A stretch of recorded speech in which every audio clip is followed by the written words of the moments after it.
Salom do'stlar. Hozir men sizlarni 3i Atlas haqida eng so'nggi ma'lumotlar bilan tanishtirmoqchiman. Rostini aytsam, bu obyekt haqida ishonchli ma'lumotlar judayam kam. Internetda turli taxminlar, afsonalar, yolg'on ma'lumotlar ko'payib ketgan. Lekin men ularning orasidan faqat tasdiqlangan faktlarni yig'dim. Men hech kimni umidga solmoqchi ham, qo'rqitmoqchi ham emasman. Maqsadim faqat haqiqatni va mavjud ma'lumotlarni sizga yetkazish. Shuning uchun bugun siz eshitadigan narsalar bu men topgan haqiqiy ilmiy kuzatuvlar va rasmiy manbalarga tayanadigan faktlar. Do'stlar, biz ilgari 3i Atlas haqida ko'p gaplashganmiz. Uning kelib chiqishi, tarkibi, g'ayrioddiy xususiyatlari haqida. Endi esa biz perigelidan keyingi davrni muhokama qilamiz.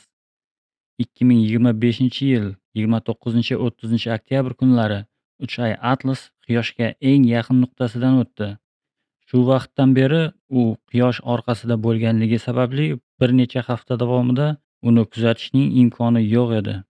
Ammo endi noyabr boshida u yana osmonimizda paydo bo'ldi va olimlar hayratda. Lowell observatoriyasi va Virtual Telescope Project 2.0 loyihasi 3i Atlasni 5 noyabrda yana suratga oldi. Kometa tongda Quyosh chiqishidan biroz oldin osmonda paydo bo'ldi. Kometa kutilganidan yorqinroq bo'lib chiqdi. Quyoshdan o'tganidan so'ng u kuchli yarqiraganini ko'rsatdi. Bu olimlar uchun kutilmagan hodisa edi. Rang o'zgardi. Ilgari yashil qizg'ish rangda bo'lgan koma endi ko'kimtir tusga kirgan. Yangi suratlarda Quyosh tomonga yo'nalgan gaz va changdan iborat jet aniq ko'rindi. Eng qiziq yangiliklardan biri, olimlar navigatsion tezlanishni qayd etishdi. Ya'ni kometaning harakati faqat Quyosh tortish kuchi bilan emas, balki boshqa kuchlar, masalan, gaz oqimlari yoki ichki bosim tufayli ham o'zgarayotgan bo'lishi mumkin.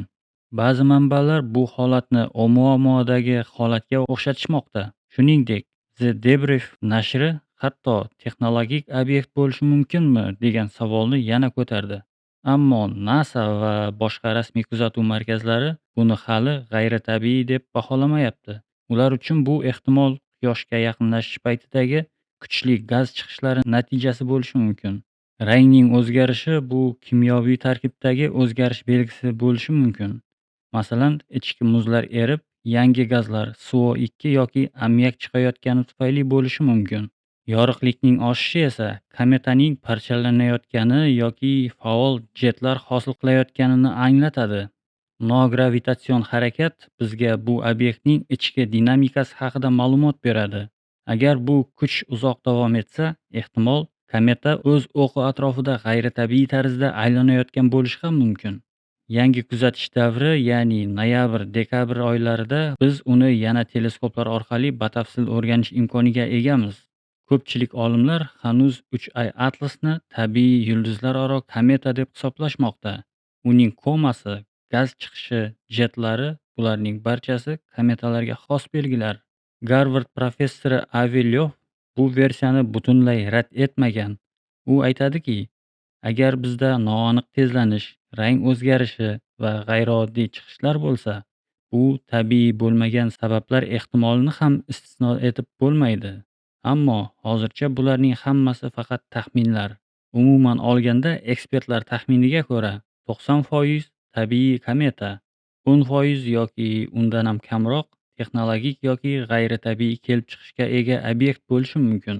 19 dekabr 2025-yil kometaning Yerga eng yaqin nuqtasi, ya'ni 270 million kilometr.